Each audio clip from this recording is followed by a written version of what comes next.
ముందు కూడా కొట్టేసి వెళ్ళినరు, ఎట్లాంటి పనులు కావలేదు అన్నది కూడా వాళ్ళ దృష్టిలో ఉంది. మేము అట్లా కాదు, ఒకసారి ప్రారంభించినామంటే పనిని ఖచ్చితంగా పూర్తి చేస్తాము. అదే ఉద్దేశంతో ముందుకు వస్తున్నాం. నిన్న సర్వే కూడా చేయించడం జరిగింది. అది చాలా రాంగ్. అసలు మనకు సర్వే అనేది గవర్నమెంట్ నుంచి వస్తే అది ఎలక్షన్ కోడ్ కి ముందు రావాలి. ఎలక్షన్ కోడ్ పడిన తర్వాత ఏ ఇంటికి కూడా వచ్చే అధికారం ఎలాంటి అధికారులకు కూడా ఉండదు. అట్లాంటిది మేము అధికారులము, మున్సిపాలిటీ ఆఫీస్ నుంచి వచ్చినాము అని అది రాంగ్ సర్వే చేసి, సరే సర్వే చేస్తే ఇద్దరు గురించి కనుక్కోవాలి, 3 పార్టీలు ఉన్నాయి కాబట్టి ముగ్గురిని కనుక్కోవాలి.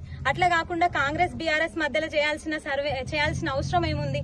ఓడిపోతామనే భయంతోనే ఇవన్నీ చేస్తున్నారు. దయచేసి ఇవన్నీ ఆపుకోవాలి. ఇంతకు ముందు మా వార్డులో ఇట్లాంటివి జరగలేదు, ఇప్పుడు కొత్తగా సృష్టిస్తున్నారు. ఇట్లా వద్దు, మనం స్నేహభావంతోనే వెళ్దాం. ఎలక్షన్స్ అనేవి ఇప్పుడు మాత్రమే, నెక్స్ట్ ఎలక్షన్స్ అయిపోయిన తర్వాత ఒకరి ముఖాలు ఒకరు చూసుకునే వాళ్ళం. ఇలాంటివి ఇప్పుడు వద్దు. మనకు స్నేహభావంతోనే పోవాలన్న ఉద్దేశం మాకుంది. ఎక్కడి నుంచో తీసుకొచ్చి ఇక్కడ పెట్టి సర్వే చేయడం, మా బీఆర్ఎస్ పార్టీ వాళ్ళ పైన మాకు వ్యక్తిగతంగా మా పైన రాంగ్ గా పోర్ట్రేట్ చేస్తున్నారు. అది చాలా బాధాకరంగా ఉంది.